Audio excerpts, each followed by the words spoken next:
Bonjour à tous, c'est Paul Mathieu alias Le Doc et David.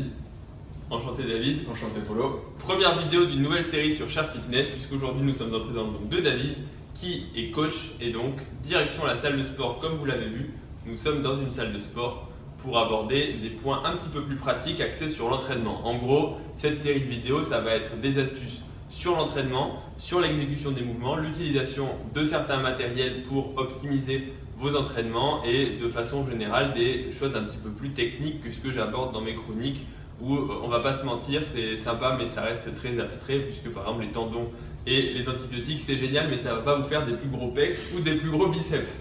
Alors aujourd'hui on va rentrer dans le vif du sujet et on va vous parler comment optimiser votre banc Larry Scott ou banc incliné pour vos curl biceps et enfin réussir à avoir des gros biceps. Vas-y contracte. Vas-y contracte. Contracte. Ah t'es sérieux? C'est une coupure. Non mais du coup tu vas aller faire un truc là? Nous voilà dans la salle de sport avec David devant le fameux pupitre à biceps, le banc incliné Larry Scott pour travailler les biceps. Mais d'abord le Larry Scott, à quoi ça sert? Pourquoi est-ce que on va se casser la tête à se mettre là-dessus pour faire du curl au lieu de faire du curl, je sais pas, aux haltères, devant, debout, voilà. Pourquoi? Coach. Alors, pour ce qui est du biceps, il faut savoir qu'il a deux chefs et qui s'attachent dans un tendon commun au niveau du radius. Alors, les deux chefs, il y a d'abord le long qui se prolonge, qui vient ponter l'épaule et s'attacher derrière au niveau de l'omoplate. Pour ce qui est du court biceps, toujours long, qui part du tendon commun au niveau du radius, il ne ponte pas l'épaule. Donc il faut savoir que lorsque le bras se trouve en position arrière par rapport au corps, le long biceps vient ici s'étirer.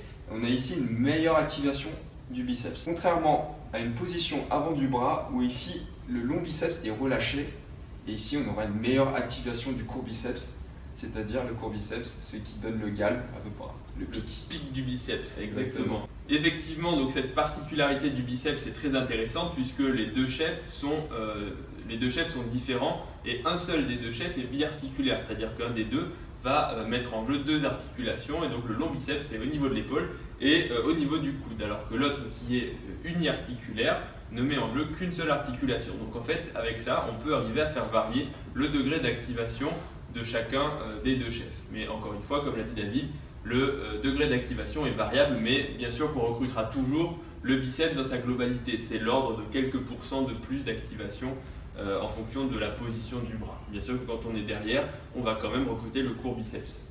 C'est pas genre derrière c'est que le long et devant c'est que le court. Donc on voit bien qu'avec le curl Larry Scott, l'avantage c'est justement qu'on va pouvoir, en s'asseyant dessus, avoir la position bloquée au niveau du coude et du bras en position avant. C'est-à-dire qu'on va pouvoir forcer tout en ayant un bon recrutement du court biceps. Donc là on se trouve sur le banc Larry Scott, on va effectuer des curl biceps comme vous pouvez le voir. Paul Mathieu a les bras en avant par rapport à son buste, ce qui va nous permettre d'activer le court biceps pour travailler son galbe. L'intensité est la plus importante au niveau de la parallèle. Quand la barre arrive à ce niveau-là, l'effort est beaucoup plus intense.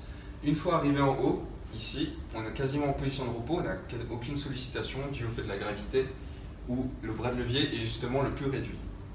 Alors on peut redescendre.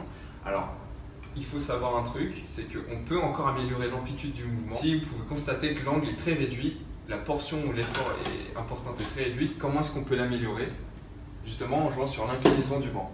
Alors que justement l'intérêt du banc Larry Scott, c'est d'avoir en fait une contraction qui est maximale à la fin. On peut vraiment rapprocher les deux insertions ou les deux terminaisons, comment on formule la chose, mais c'est vraiment d'obtenir cette contraction maximale à la fin du mouvement. Et là, clairement, on ne peut pas l'obtenir avec une barre puisque l'angle n'est pas bon et le travail n'est pas adapté avec une barre. Mais comment faire pour maximiser ça? Petite astuce, on récupère un step qu'on va venir positionner pour surélever le banc et ainsi jouer sur l'inclinaison du banc pour avoir une meilleure course, plus grande amplitude de travail, des efforts plus intenses. On vient surélever le pupitre, on pose en dessous et comme vous pouvez voir, l'inclinaison du banc vous permet d'avoir une meilleure course au niveau du train musculaire, plus grande amplitude. Hop, tu peux attraper la barre. Hop. Là, ici, sur le curl biceps, vous pouvez constater qu'on a de l'effort sur quasiment toute la portion, toute la course du mouvement. Ici, du coup, on a augmenté l'intensité sur toute l'amplitude du mouvement. Là, en position haute, là où je suis en contraction maximale, eh bien j'ai encore de la résistance et c'est beaucoup plus dur puisque la gravité ne m'aide plus. Donc c'est une très bonne technique pour améliorer en fait le profil de votre banc Larry Scott si votre salle ne dispose pas d'un banc avec un angle suffisamment incliné en fait pour faire le mouvement de façon correcte.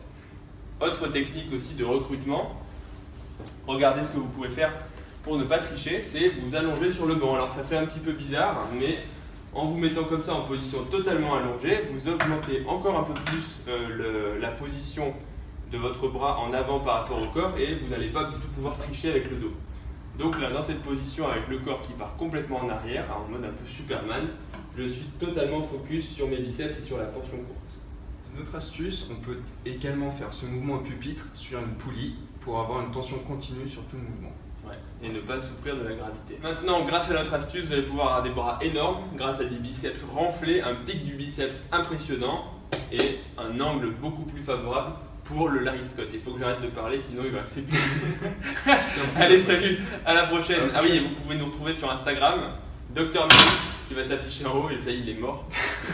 Il n'y a aucune endurance. Et David-Gunpowder. À bientôt pour la prochaine vidéo de la série des astuces de musculation.